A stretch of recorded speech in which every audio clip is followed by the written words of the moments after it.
ما رضى بجزة، رضى بجزة وخروف.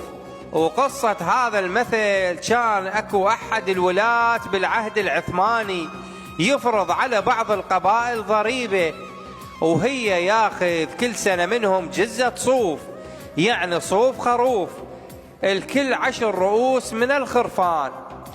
فما قبلوا أفراد القبيلة بهذا الشيء، فصاروا يدفعون مرة وأحيانا يتهربون ما يدفعون.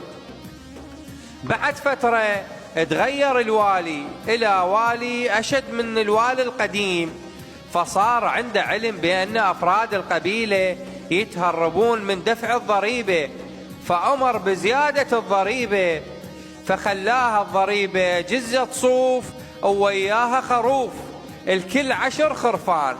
وصار يهددهم فراح أفراد القبيلة يدفعون الضريبة الجديدة مرغمين، وتمنوا يرجع الوالي القديم.